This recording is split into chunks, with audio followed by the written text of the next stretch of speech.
오늘 하나님께서 우리에게 주시는 말씀은 사도행전 16장 19절로 34절의 말씀입니다. 사도행전 16장 19절로 34절을 교독하도록 하겠습니다. 제가 먼저 사도행전 16장 19절을 봉독하겠습니다.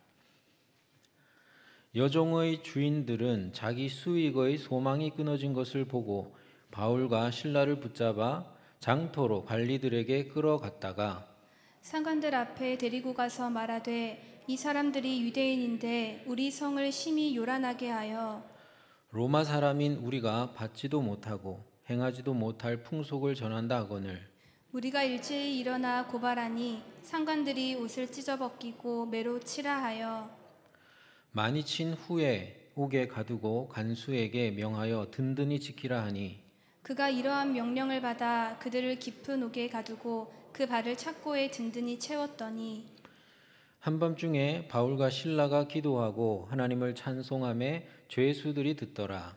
이에 갑자기 큰 지진이 나서 옥터가 움직이고 문이 곧다 열리며 모든 사람의 매인 것이 다 벗어진지라.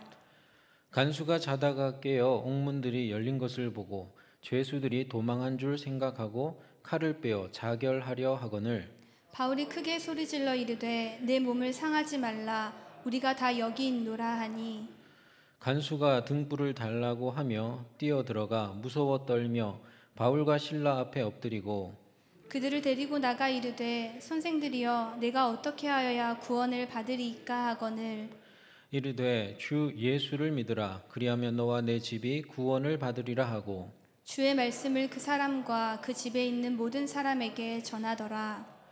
그 밤 그 시각에 간수가 그들을 데려다가 그 맞은 자리를 씻어주고 자기와 그 온 가족이 다 세례를 받은 후 그들을 데리고 자기 집에 집에 올라가서 음식을 차려주고 그와 온 집안이 하나님을 믿음으로 크게 기뻐하니라. 아멘. 아멘. 할렐루야. 우리 옆에 있는 분들과 한번 인사하겠습니다. 반갑습니다. 잘 오셨습니다. 인사하겠습니다.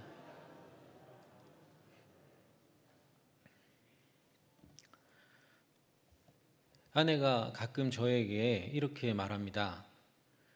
당신은 똥인지 된장인지 꼭 찍어 먹어봐야 알아? 이렇게 질문할 때가 있습니다. 그러면 제가 이렇게 대답합니다. 확인하고 싶어. 똥인지 된장인지 직접 먹어보고 확인하고 싶을 때가 저는 좀 많습니다. 대학생 때 길을 건너려고 하고 있는데 모르는 두 사람이 저에게 다가왔습니다. 제게 인상이 어쩌고 저쩌고 그러면서 시간이 있냐고 가서 얘기 좀 하자고 그래요.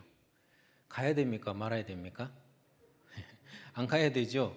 근데 저는 따라갔습니다. 정체가 너무 궁금했습니다. 그래 어떤 주택으로 들어갔고요. 또 어떤 방으로 들어갔습니다. 일반 가정집이었습니다. 요만한 밥상 테이블에 앉았습니다. 그런데 소복 입은 젊은 여자가 문 열고 나타나더라고요. 그리고 제 앞에 앉았습니다. 물을 주면서 마시라고 했습니다. 여름이어서 굉장히 더웠거든요. 물을 마셨습니다. 그러고 나니까 저한테 이렇게 말했습니다. 물맛이 좀 다르지 않나요? 소복 입은 여자가 그렇게 말하면 좀 무섭습니다, 여러분. 그런 것 같기도 하고 아닌 것 같기도 하고. 노트를 하나 꺼내더니 이제 설명을 하기 시작합니다. 결론은 예수님, 부처님, 그리고 공자 이런 분들 다 천상의 신성 같은 존재들이다. 이런 거예요. 그래도 예수님을 이렇게 높여주니까 기분이 좋더라고요. 그리고 이렇게 말합니다. 우리의 죽은 조상들이 이 천상의 존재들과 소통하고 관계한다. 그래서 조상들이 우리 뒤를 잘 봐줘야 우리가 잘 먹고 잘 살 수 있다. 그러니 지성을 드려라. 지성이 뭔데요? 제사를 드리는 것이다. 그럼 어떻게 하면 되는데요? 돈을 좀 내면 된다. 얼마를 내야 되는데요? 지금 얼마 가지고 있냐? 돈이 지금 하나도 없는데요? 하나도 없냐? 몇만 원도 없냐? 예, 하나도 없는데요. 그리고 제가 물었습니다. 그런데 돈이 하나도 없으면 가난한 사람들은 어떡하죠? 그러니까 그때부터 답이 없습니다. 제가 많이 들어줬으니까 거의 한 3시간 얘기했던 것 같은데요. 제가 많이 들어줬습니다. 그리고 나서 제가 이제 말하기 시작했습니다. 예수님은 이렇게 말씀하셨습니다. 나는 길이요 진리요 생명이니 나로 말미암지 않고는 아버지께로 올 자가 없느니라. 이 말은 진실이거나 거짓 아닙니까? 진실이거나 거짓 아닙니까? 그렇다면 선생님께서 하신 말씀은 틀린 거 아닙니까? 예수님은 자신을 하나님의 아들이라고 했고 유일한 구원자라고 하셨는데 어째서 천상의 존재들 중에 하나라고 하십니까? 그러면서 제가 복음을 전하려고 하니까 막 절레절레 손을 흔들면서 이제 나가라고 하더라고요. 그래서 그 집을 나오는데 등에 마치 비수가 꽂히는 듯한 그런 살기를 느끼면서 나왔습니다. 아마도 대순진리교가 아니었나 생각하는데요. 솔깃한 말이죠. 예수, 부처, 공자 다 천상의 존재들이고 모든 종교는 통하고 모든 종교는 결국 하나다. 그러니까 종교 간에 갈등할 필요도 없고 이 종교 저 종교 다 섭렵하고 또 종교의 대통합도 이룰 수 있게 되는 거죠. 모든 규정을 해체하는 해체주의 그리고 모든 절대성을 부정하는 상대주의 이러한 것들을 특징으로 하는 포스트 모던 시대를 살아가는 우리 현대인들에게 이러한 종교 다원주의의 유혹은 아주 매혹적으로 들립니다. 복음은 어떻습니까? 그런 점에서 복음은 굉장히 매력도가 좀 떨어집니다. 복음 전하다가 바울이 어떻게 됐습니까? 23절 한번 같이 볼까요? 말씀을 몇 구절 읽으면서 가겠습니다. 23절 함께 읽겠습니다. 시작. 많이 친 후에 옥에 가두고 간수에게 명하여 든든히 지키라 하니 억울하게 매맞고 또 감옥에 갇혔습니다. 세상은 이렇게 복음을 때리고 가둡니다. 왜 그럴까요? 20절 같이 한번 보겠습니다. 20절 시작. 상관들 앞에 데리고 가서 말하되 이 사람들이 유대인인데 우리 성을 심히 요란하게 하여. 복음은 세상을 요란하게 합니다. 아니 복음을 전했다고 해서 왜 세상이 요란해질까요? 21절 말씀 함께 읽겠습니다. 시작. 로마 사람인 우리가 받지도 못하고 행하지도 못할 풍속을 전한다 하거늘. 복음은 세상이 받지도 못하고 또 행하지도 못할 그런 신념과 세계관을 전합니다. 그래서 세상과 복음은 충돌을 하고 세상은 요란해지는 것이죠. 하지만 중요한 것은 충돌하느냐 아니냐 안 하느냐가 아니고 또 요란하느냐 요란하지 않느냐가 아니고 참이냐 거짓이냐가 중요합니다. 그러니까 복음을 때리고 가두는 이 사람들은 복음이 참이냐 거짓이냐가 중요하지 않습니다. 다만 나에게 이익이 되느냐 이익이 되지 않느냐 그것이 중요합니다. 바울을 고소한 사람들이 그랬습니다. 바울은 귀신의 힘으로 점을 치고 있는 여종으로부터 귀신을 쫓아냈습니다.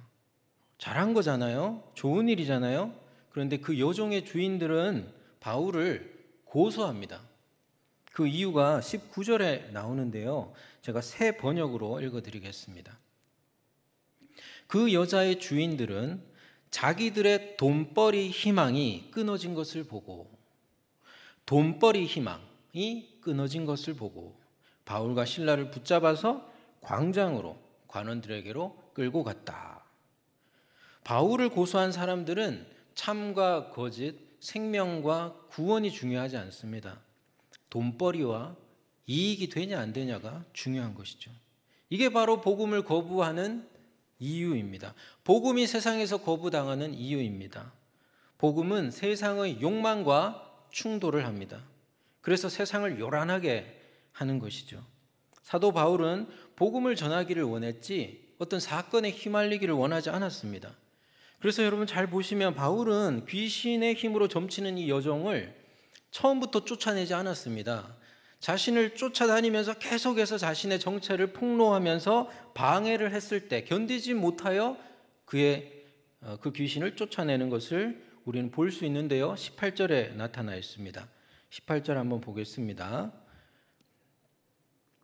제가 읽어드리겠습니다. 이같이 여러 날을 하는지라 바울이 심히 괴로워하여 돌이켜 그 귀신에게 이르되 예수 그리스도의 이름으로 내가 내게 명하노니 그에게서 나오라 하니 귀신이 즉시 나오니라. 그러니까 처음부터 쫓아낸 게 아니라 계속 따라다니면서 괴롭히니까 어쩔 수 없이 쫓아낸 것입니다. 그러니까 바울은 충돌하고 싶지 않았어요. 그냥 복음을 전하고 싶었습니다. 우리도 할 수 있다면 세상과 충돌하지 말아야죠. 근데 그게 우리 마음대로 안 되는 겁니다. 바울을 보면 알 수 있듯이 이 복음과 세상의 충돌이라는 것은 피할 수 없을 때가 있습니다. 이렇게 충돌할 때마다 복음은 유혹을 받게 됩니다. 어떤 유혹을 받습니까? 세상과 충돌하지 마. 피곤하게. 세상이 받지도 못하고 행하지도 못할 그런 거 전하지 마. 세상을 요란하게 만들지 마. 그냥 적당히 타협해. 물에 물 탄 듯 술에 술 탄 듯 그냥 스며들어. 여기서 귀신 들린으로 번역된 그리스어는 문자적으로 보면 파이돈의 영입니다. 파이돈은 그리스 델피 신전의 수호신으로 큰 뱀을 말합니다. 그러니까 이 충돌은 복음과 그리스 종교의 충돌이었고요. 또 그 종교와 결탁해 있는 이익과 충돌한 것입니다. 복음은 세상과 화목하게 지내야지요. 신념과 세계관이 다를지라도 화목하게 지내야지요. 하지만 이렇게 피할 수 없는 충돌을 만날 때가 있습니다. 충돌은 있습니다. 피하기 어려울 때가 있습니다. 복음은 이렇게 세상과 충돌할 때마다 종교다원주의의 유혹을 받게 됩니다. 복음은 이렇게 종교다원주의가 유혹해 올 때 어떻게 해야 될까요? 먼저 우리가 기억할 것은 진리는 독선적인 성격을 갖는다는 것입니다. 독선이라는 것은 홀로 선하다, 나 홀로 옳다 뭐 이런 거잖아요. 이런 태도라는 것은 일상적인 생활 속에서는 그렇게 좋은 태도는 아니지요. 우리는 서로를 인정하고 또 존중하면서 살아야 되잖아요. 하지만 그렇다고 해서 진리가 둘이거나 셋일 수는 없습니다. 진리는 언제나 하나입니다. 하나님이 계시든지 계시지 않든지 둘 중에 하나지 둘 다일 수는 없잖아요. 하나님이 계시면서 안 계실 수 있습니까? 천국이 있든지 없든지 둘 중에 하나지 천국이 있으면서 없을 수 있습니까? 예수 그리스도께서 길이요 진리요 생명이든지 아니든지 둘 중에 하나지 둘 다일 수 있습니까? 진리는 하나입니다. 그런 점에서 진리는 독선적입니다. 그렇기 때문에 종교다원주의가 너희 다 똑같아 라고 말할 때 우리는 다르다고 말해야 합니다. 하지만 진리가 독선적이라고 해서 또 우리가 그 진리를 소유하고 믿고 있다고 해서 다른 사람의 신념과 가치관과 세계관과 종교를 우리가 무시해도 될까요? 남에게 대접을 받고자 하는 대로 너희도 남을 대접하라 하신 말씀처럼 우리는 타 종교와 다른 사람들의 신념을 존중해야 합니다. 신념과 종교의 이 다양함을 우리는 인정해야 합니다. 그 현실을 말이죠. 만약 그렇게 하지 않으면 우리가 무시한 대로 우리는 무시를 당할 것이고 또 우리가 짓밟은 대로 우리도 짓밟히게 될 것입니다. 하지만 여기서 두 가지 오해를 우리가 조심해야 되겠는데요. 첫 번째는 다름을 인정하자는 것이지 악함을 인정하자는 것이 아닙니다. 정통 교회라 해도 그 속에 악함이 존재할 수 있죠. 우리는 그것을 악이라고 인정해야 되고 그것을 부정해야 합니다. 그것을 없애야 합니다. 마찬가지로 다른 신념과 종교를 바라볼 때 거기에 악이 존재한다면 우리는 그 악을 역시 거부해야 합니다. 부정해야 합니다. 예를 들어서 특정 사람들을 아주 불결하다고 여기는 그런 종교의 어떤 신념도 있죠. 힌두교의 불가촉 천민 사상이 있습니다. 불가촉, 만지면 부정하다. 불가촉 천민 사상이 있어요. 그런 거 우리가 인정할 수 있습니까? 없지요. 명예살인이라는 것도 있습니다. 명예롭게 살인을 하는 거예요. 종교적 명분을 가지고. 그거 여러분 인정할 수 있겠습니까? 성전이라고 해서 거룩한 전쟁으로 폭탄 테러를 합니다. 여러분 그런 거 인정할 수 있습니까?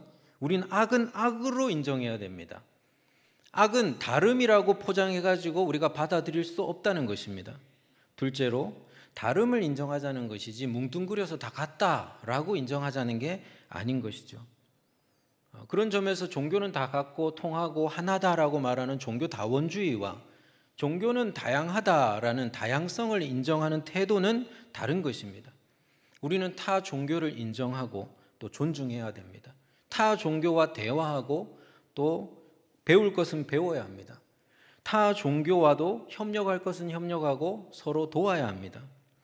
하지만 그렇다고 해서 다른 것이 같아지는 것은 아닙니다. 우리는 다름을 인정하는 가운데서 대화하고 또 협력하고 공존해야 합니다. 여러분 성경에서 사도 바울이 타 종교라고 해서 막 핍박하고 또 짓밟는 그런 거 본 적 있으십니까? 있죠. 기독교인이 되기 전에 유대교인이었을 때 기독교를 박해할 때 그렇게 했지. 기독교인이 되고 나서 타 종교를 짓밟고 핍박한 적이 있습니까? 예수님이 타 종교라고 해서 그렇게 짓밟고 핍박한 적이 있습니까? 없지요. 그런데 여러분 교회와 선교의 역사는 어떠합니까? 그 반대가 많습니다. 대표적인 것이 이슬람을 무력으로 짓밟았던 십자군 전쟁, 십자군 여정입니다. 여러분 복음은 무엇입니까? 복음은 사랑이잖아요. 사랑은 오래 참는 거잖아요. 사랑은 설득하는 것이잖아요. 사랑은 기다리는 것이잖아요. 그럼 복음을 사랑답게 전해야지 사랑답게 전하지 않는 순간 복음은 복음이 아닌 것입니다. 복음은 진리입니다. 진리라는 것은 우리가 부정한다고 해서 부정되지 않고 무시한다고 해서 무시되지 않는 것, 그것이 진리입니다. 그러니까 한마디로 복음은, 진리의 복음은 못 말립니다. 말릴 수가 없습니다. 25절 말씀 함께 보겠습니다. 25절 시작. 한밤중에 바울과 실라가 기도하고 하나님을 찬송하며 죄수들이 듣더라. 아멘. 여러분 바울 일행은 복음 전하다가 매를 맞고 감옥에 갇혔습니다. 23절을 보면 많이 맞았다고 했고요. 24절을 보면요 깊은 옥에 가뒀고 또 그 발에는 착고를 든든히 채웠다라고 했습니다. 그런데 어떻게 합니까? 이들이 기도하고 하나님을 찬송합니다. 놀랍죠. 죄수들이 그걸 듣습니다. 쟤들 뭐지? 쟤들 얻어맞고 들어왔는데 쟤들 뭐지? 왜 찬송하고 기도하지? 이야 진짜 별난 놈들이네. 정말 희한한 사람들이네. 우와 뭐야 쟤들? 이러지 않았겠습니까? 여러분 감옥에서 쌍욕하는 사람들은 들어봤겠지만 억울해가지고 이렇게 감옥 들어와서 신을 향하여서 기도하고 찬양하는 사람 이들이 본 적이 있었겠습니까? 여러분 이것이 바로 복음의 저력입니다. 복음은 진리입니다. 그래서 떳떳합니다. 그래서 못 말립니다. 그리고 마침내는 자신이 진리라는 사실을 입증해내지요. 바로 그 상징적인 사건이 오늘 말씀 26절에 나옵니다. 26절 시작. 이에 갑자기 큰 지진이 나서 옥터가 움직이고 문이 곧 다 열리며 모든 사람의 매인 것이 다 없어진지라. 아멘. 여러분 복음이 귀신과 그리고 그리스 종교와 충돌할 때 하나님은 누구 편이었습니까? 귀신을 쫓아냄으로써 예수의 이름으로 하나님은 복음의 편이심을 보여주셨습니다. 그런데 여러분 로마의 공권력은 어떻게 했습니까? 누구의 편을 들었습니까? 복음을 때리고 가둠으로써 그들은 그리스 종교와 그와 결탁한 이권의 편을 들어 주었습니다. 여러분 그렇지만 하나님은 어떻게 하십니까? 내버려 두십니까? 아닙니다. 난데없이 큰 지진을 일으키십니다. 그리고 옥토가 움직이고 모든 족쇄가 풀리고 그들을 해방시켜 버립니다. 이로써 하나님은 누구의 편을 드신 겁니까? 복음의 편을 들어주신 겁니다. 심지어 그 감옥의 간수장과 온 가족이 극적으로 구원함을 받게 하심으로써 확실하게 복음의 편을 들어주셨습니다. 여러분, 종교다원주의가 유혹하는 세상에서 복음의 편에 선다는 것은 이 세상과 충돌하기로 한 겁니다. 하지만 우리가 그럴 때 무섭고 떨리잖아요. 세상과 충돌하는데요. 그럴 때 우리가 기억해야 될 것이 바로 이것입니다. 하나님은 복음의 편을 들어주십니다. 이것은 종교다원주의가 유혹할 때마다 우리 복음의 편에 선 자들이 하늘을 향하여서 기대할 수 있는 하늘의 위로입니다. 유혹이 올 때마다, 시험이 올 때마다, 핍박이 올 때마다, 우리를 흔들어 놓을 때마다 우리는 우리 편에 계신 하나님을 기대하고 그분이 주시는 힘과 위로를 우리는 바랄 수가 있는 것입니다. 복음은 이념이 아닙니다. 복음은 생명을 위하는 것이고 생명과 이익 사이에서 언제나 생명을 선택하는 것입니다. 이게 복음의 특징입니다. 만약에 그런 특징이 나타나지 않는 복음이라면 그 복음은 복음이 아니겠죠. 우리 27절로 28절 한번 보겠습니다. 27절로 28절 시작. 간수가 자다가 깨어 옥문들이 열린 것을 보고 죄수들이 도망한 줄 생각하고 칼을 빼어 자결하려 하거늘 바울이 크게 소리질러 이르되 네 몸을 상하지 말라 우리가 다 여기 있노라 하니. 아멘. 여러분, 바울은 육체의 자유를 얻었습니다. 근데 여러분, 육체의 자유가 아니라 그는 사람의 생명을 선택했습니다. 손해를 감수했습니다. 왜입니까? 생명이 소중하기 때문입니다. 복음을 믿는다고 하는 이 시대의 교회들은 이런 복음의 특징이 있습니까? 생명과 이익 사이에서 생명을 선택합니까? 생명을 살리는 일 앞에서 손익을 따지고 있는 것은 아닙니까? 종교다원주의가 유혹할 때 교회는 다르다고 말해야 합니다. 그런데 만약에 교회가 말로는 다르다고 하면서 생명과 이익 사이에서 이익을 선택한다면 어떻게 되겠습니까? 말할 것도 없이 설명할 것도 없이 지금의 한국교회처럼 밖에 버려져 밟히는 소금처럼 너덜너덜해질 것입니다. 종교다원주의가 유혹할 때 교회는 오직 복음을 외쳐야 하고 그렇기 때문에 오직 생명을 살려야 합니다. 왜냐하면 복음은 다른 것이 아니라 생명과 구원의 주 예수 그 자체이기 때문입니다. 우리 30절 말씀을 읽었는데요. 30절 말씀 우리 같이 한번 읽어보겠습니다. 시작. 그들을 데리고 나가 이르되 선생들이여 내가 어떻게 하여야 구원을 받으리까 하거늘. 죽다 살아난 간수장이 바울 일행에게 어떻게 해야 구원받습니까를 질문하고 있습니다. 간수장이 죄인들에게 어떻게 해야 구원받느냐고 묻고 있습니다.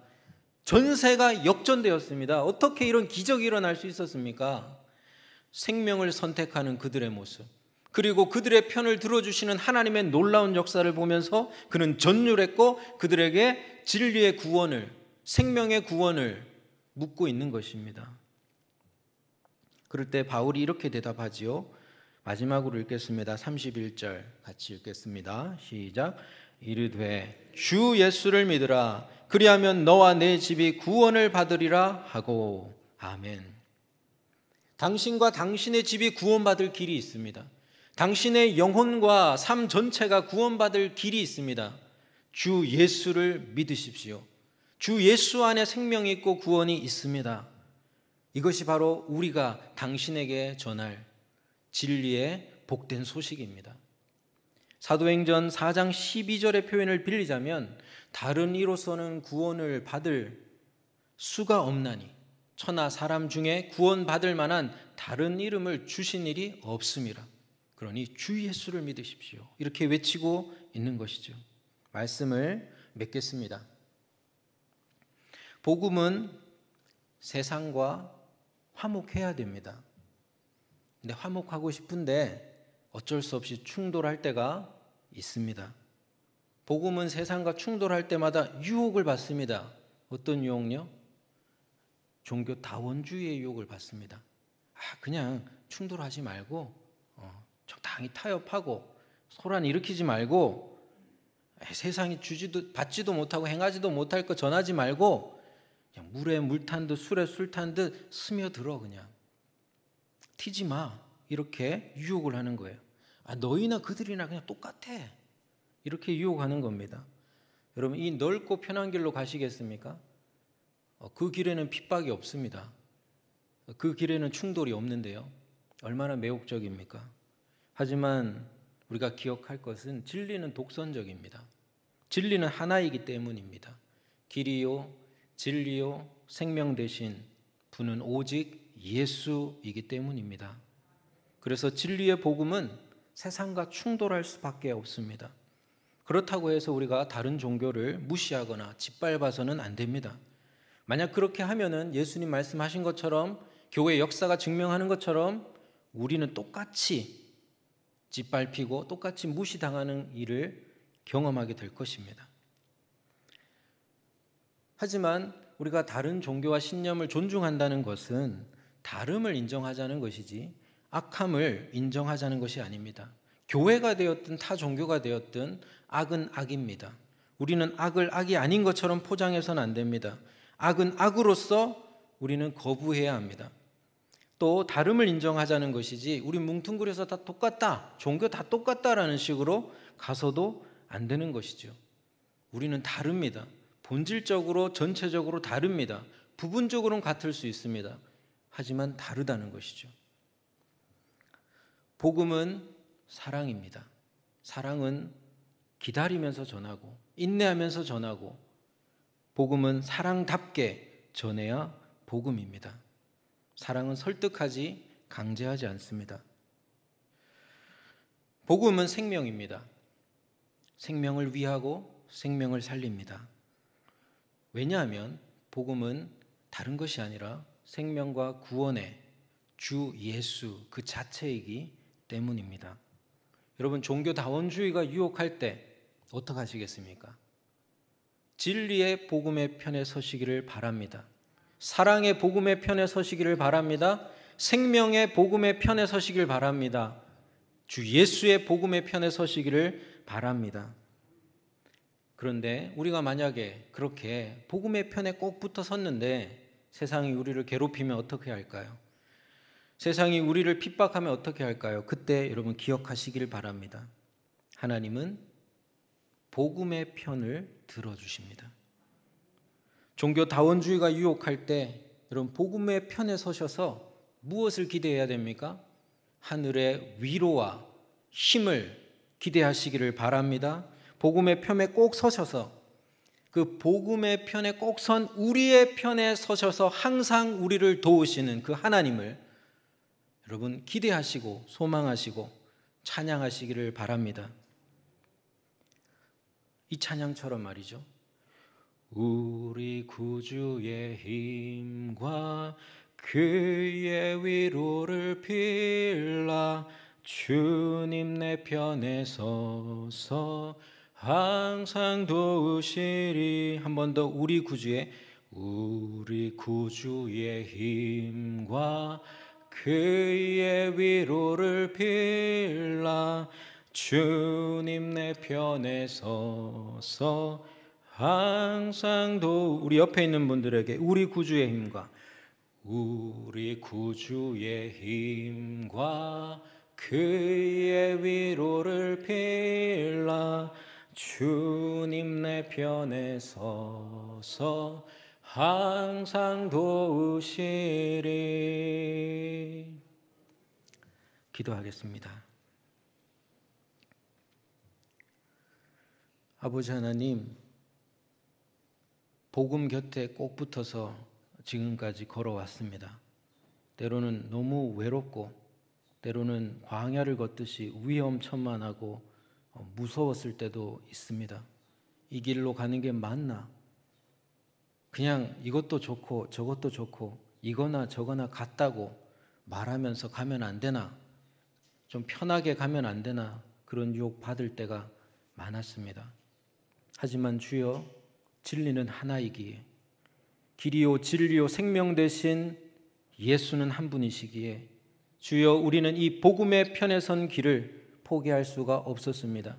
그래서 이 시간 이 자리까지도 와서 우리는 엎드려 기도하는 것입니다. 아버지 하나님, 우리를 도와주시옵소서. 우리의 편에 와 주시옵소서. 우리 힘으로는 감당할 수가 없습니다. 세상의 거센 풍파를 이길 수가 없습니다. 주여, 우리에게 힘을 부어주세요. 위로를 부어주세요. 항상 우리를 도와주세요. 주님요, 우리의 편에서 우리와 함께 복음이 진리임을 증명하여 주시옵소서. 오 하나님 아버지요, 그 길로 가고 싶습니다. 길 대신 주님의 길로 가고 싶습니다. 거기서 진리를 걸어가기 때문에 당당하고 떳떳하고 아무도 못 말리는 그 길로 우리는 계속 달려가기를 원합니다. 주여, 이 밤 우리에게 성령을 부어주시고 힘을 더하여 주시옵소서. 예수님 이름으로 기도합니다. 아멘.